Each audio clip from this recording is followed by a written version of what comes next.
To explain how I lost my right eye and came to wear the attire of a calendar, you must first know that I am the son of a king. My father's only brother ruled over a neighboring kingdom and had 2 children, a son and a daughter, both of the same age as myself. As I grew older and gained more freedom, I visited my uncle's court every year, usually staying for about 2 months.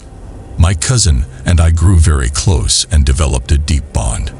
The last time I saw him, he was more delighted than ever and hosted a grand feast in my honor. After we finished eating, he said, "My cousin, you can't guess what I have been working on since your last visit. After you left, I started building a structure of my own design. It's now completed and ready to be lived in. I'd like to show it to you, but you must first swear to be faithful to me and to keep my secret." Of course, I didn't hesitate to promise him anything he asked. He then left briefly and returned with a beautifully dressed lady of great beauty, whose name he did not reveal. We all sat down and entertained ourselves with conversation and toasts. Suddenly, my cousin said, "Cousin, we have no time to waste. Please escort this lady to a specific spot where you will find a newly built dome-like tomb. You can't miss it. Go inside and wait for me. I won't be long." As I had promised, I took the lady's hand and led her to the place by moonlight. Just as we arrived, my cousin joined us, carrying a small vessel of water, a pickaxe, and a bag of plaster. He used the pickaxe to dismantle the empty sepulchre in the tomb, revealing a trapdoor beneath.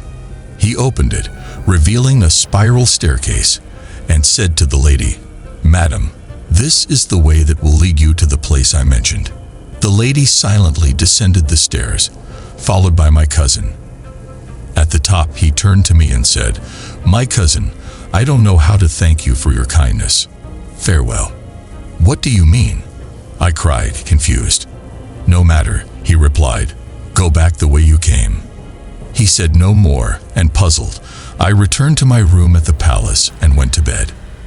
The next day, I sent a servant to ask if the prince was available, only to learn he had not returned home. Alarmed, I searched the cemetery for the tomb, but they all looked alike, and I couldn't find it. During this time, my uncle was away on a hunting trip, and with no one knowing when he would return, I decided to go home, leaving the ministers to make my excuses. I wanted to tell them what had happened to the prince, but I was bound by my oath.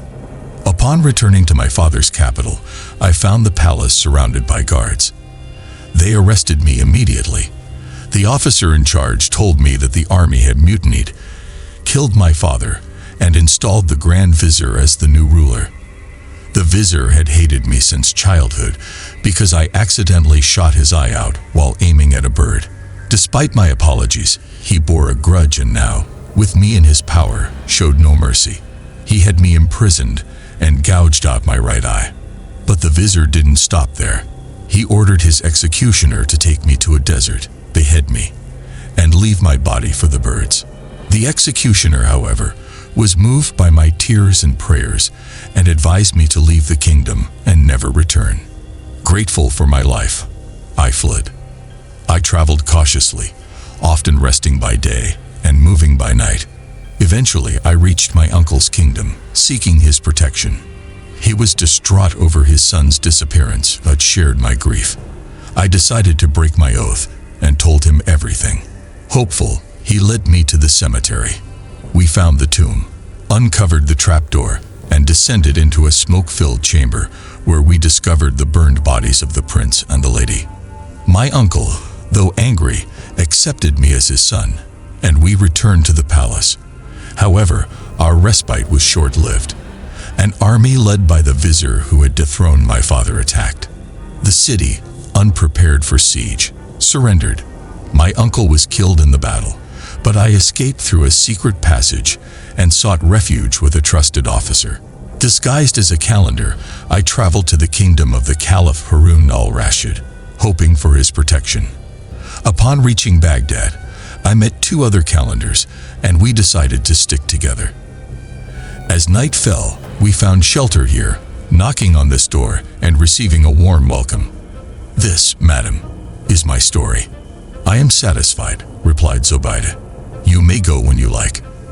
The calendar, however, requested to stay and hear the stories of his companions and the others present, which he was allowed to do.